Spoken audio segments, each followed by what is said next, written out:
মাত্র 3000 টাকা দিয়ে শুরু 3 দিন 2 রাত্রি। এই শীতের সময় কোথায় ঘুরতে যাবে ভাবছো? কম টাকার মধ্যে ম্যানগ্রোভ জঙ্গলের মাঝখানে খাসির মাংস, 2 রকমের চিংড়ি মাছ, ভেটকি মাছ, ঝুমুর ডান্স দেখতে দেখতে বন ফায়ার। চলো ঘুরে আসি সুন্দরবন।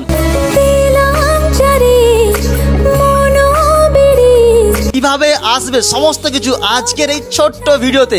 আজকের প্রথম দিন, সঙ্গে আছে পুচকু মানে অঙ্কুর, আর আছে মৌমিতা, এছাড়া নিনি আছে সঙ্গে ক্রেজি। নমস্কার আমার সকল প্রিয় বন্ধু আর বান্ধবীরা। সকাল সকাল শিয়ালদা ক্যানিং লোকাল চাপবে।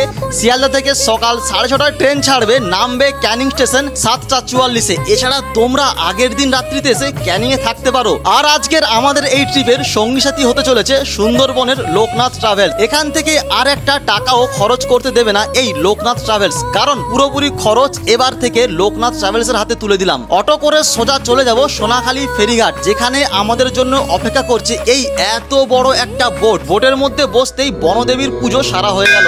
মানে বুঝতেই পারছো তো জঙ্গলের ব্যাপার, তাই জন্য পুজো সারা হয়ে গেল। তারপর চলে এলো ওয়েলকাম একটা ড্রিঙ্ক, আর বোটের নিচে রেস্ট নিতে পারবো, বিশাল একটা কেবিনও করা আছে। তারপরে বসতেই চলে এলো গরম গরম লুচি আর আলুর দম, একদম লাল লাল ঝাল ঝাল। সঙ্গে ছিল কমলা ভোগ, একদম মুচমুচে খেতে হয়েছে। তারপরে বোটের মধ্যে একটু ট্রেনিং নিচ্ছিলাম কি করে ভাই এই বোটটাকে চালাতে হয়। তারপর আসলো লাল লাল চা। চাটা খেয়ে একটু খোলা ম্যানগ্রোভ জঙ্গলের ফুরফুরে হাওয়ার মজা নিচ্ছিলাম। বাঘের দেখা হয়তো কালকে মিলতে পারে। আর এইদিকে অঙ্কুরের মাসাজ শুরু হয়ে গেছে। তারপর গন্ধ পেলাম এই কুড়মুড়ে আমোদি মাছের পকোড়া, সঙ্গে সার্ভ করা হলো গরম গরম, খেতে ভালোই বেশ লেগেছিল। তারপরেই আমাদের প্রথম ডেস্টিনেশন চলে এলাম গোসাবা ফেরিঘাট। অঙ্কুর কিন্তু খুব খুশি। এই গোসাবার উল্লেখযোগ্য রবীন্দ্রনাথের হ্যামিল্টন বাংলো ও বেকন বাংলো। এছাড়া এই গোসাবাতে বিশাল বড় একটা মার্কেট রয়েছে। তোমার যদি বাড়ি থেকে কোনো জিনিস ভুলে যাও আনতে, তাহলে তোমরা এই গোসাবা মার্কেট থেকে কেনাকাটা করতে পারবে। সঙ্গে রয়েছে এখানে নন্দী মহারাজ। আর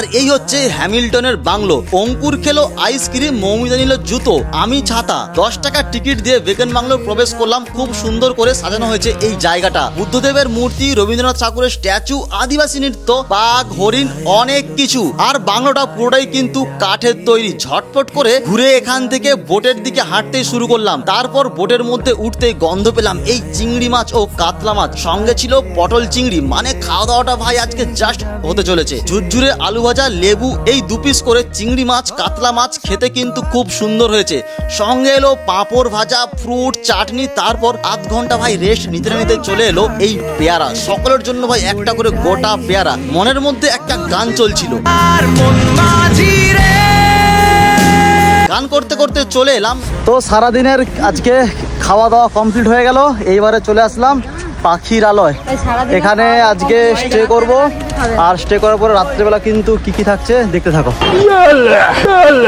ট্রলির মধ্যে কিন্তু ট্রলি উঠে গেছে একদম। এদিকে কিন্তু লাগে যাচ্ছে, আর সঙ্গে এদিকে কিন্তু লাগে যাচ্ছে।